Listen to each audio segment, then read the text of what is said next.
Every single illegal alien has a criminal record.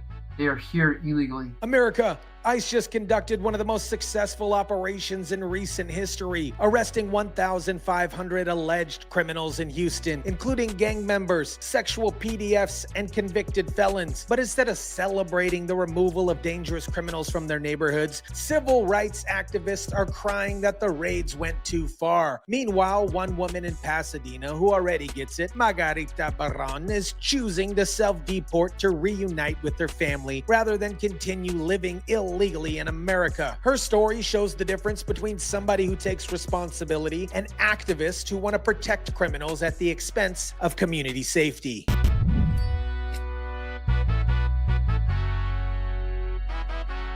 ICE authorities in Houston arrested 1,505 alleged criminals, including illegal immigrants and some really serious offenders, during a 10-day operation. What is up, guys? Tyson DELACRUZ here. Thank you so much for rocking with me. This is exactly what real immigration enforcement looks like, targeting criminals who are making American communities unsafe while giving people like Margarita Baron a chance to make the right choice for their family. Let me break down what happened in Houston. This wasn't some random immigration sweep. This was a targeted 10-day operation that netted over 1,500 alleged criminals, including gang members, sexual PDFs, and convicted felons. Yeah, actually, it should be happening almost every single day, to be honest. If you break that down, I think it was from October 22nd to October 31st.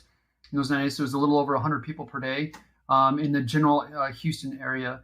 I think if President Trump and Tom Homan and Department of Homeland Security focused their efforts on red states as opposed to all the sanctuary areas, they would actually be able to see this number grow exponentially. Think about this. We had over 10 million people illegally enter the United States under the Biden administration. Blair remembers encountering groups over 1,000 people in a single day as a Border Patrol agent. So while 1,500 arrests is unprecedented in recent operations, it's actually just scratching the surface of what needs to be done. So we have that as a beginning, yes, but we have a lot further to go.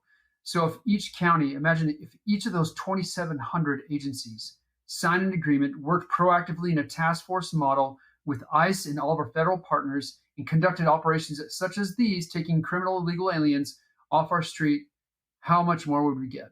Just in one state alone. Blair points out Texas has over 2,700 law enforcement agencies, but only about 50 have signed task force agreements with ICE. Imagine if those 2,700 agencies worked proactively with ICE in task force operations. How many more criminal illegal immigrants could they have removed Texas streets alone? Now here's where it gets interesting. Instead of thanking ICE for removing dangerous criminals from their communities, civil rights groups are claiming the raids went too far. They say ICE agents entered the neighborhood around 5:30 a.m., pulling people from homes and cars, including U.S. citizens. Pulling people from their homes, cars, including U.S. citizens. But here's what's interesting. ICE completely denies these allegations and states no U.S. citizens were detained. So who's lying? They also shared video of a man, a U.S. citizen, who was sprayed by a federal agent while documenting the raid. They claim this man was just documenting the raid, but ICE says he was repeatedly impeding and harassing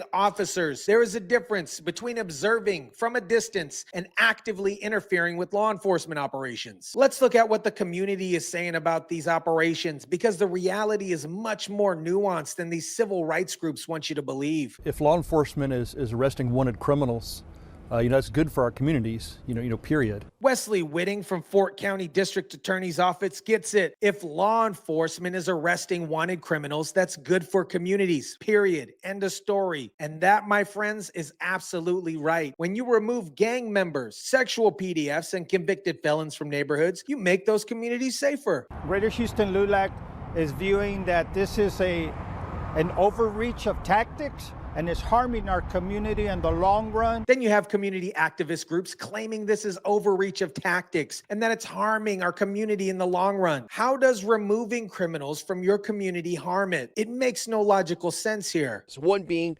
crimes in the Latino community not being reported because of concerns of potential deportation. They claim crimes in the Latino community are being reported because of deportation fears. But here's the thing. If you're here legally, you have nothing to fear from immigration enforcement. The only people that should be worried about deportation are the people that are here illegally. However, we can't always get justice for our victims when people are removed. If they take them directly to the detention center, then they don't face any justice here.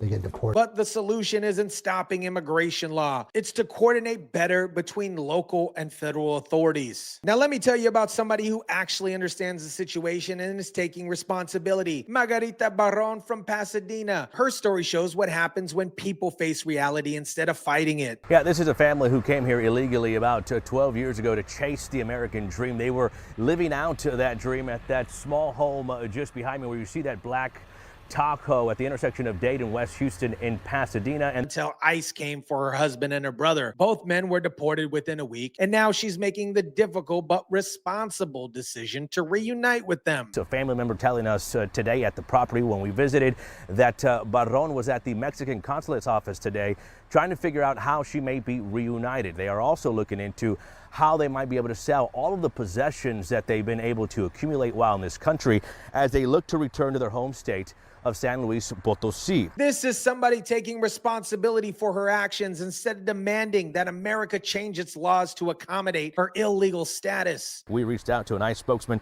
to get more information about what happened. They said it was a targeted vehicle stop on Baron's brother, who illegally entered the U.S. 3 times, which is a felony. Here's the key detail. Margarita's brother had illegally entered the United States 3 freaking times, which is a felony. This wasn't some random family being torn apart. This was a targeted operation against somebody who had repeatedly violated immigration law. The fact that Margarita is choosing to self-deport rather than fight the system shows maturity and responsibility, so kudos to her. She understands that her family was here illegally, and instead of demanding special treatment, she's making the hard choice to do the right thing. America, the Houston ICE operation shows exactly what immigration enforcement looks like. Over 1,500 alleged criminals, including gang members, sexual PDFs, and convicted felons, were removed from American communities in just 10 days. But instead of celebrating safer neighborhoods, civil rights groups are crying about overreach and claiming the operation went too far. They want to protect criminals at the expense of community safety, and they're spreading false narratives about U.S. citizens being detained when ICE clearly states that didn't happen. The contrast between activists and Margarita couldn't be clearer. While activists in Houston are demanding America accommodate illegal immigration, Margarita is taking responsibility for her family's situation and choosing to reunite with them legally. Margarita's story shows that there are people who understand the difference between right and wrong, legal and illegal. She came here illegally, lived the American dream for 12 years, but her family faced the consequences. She didn't demand special treatment. She made the responsible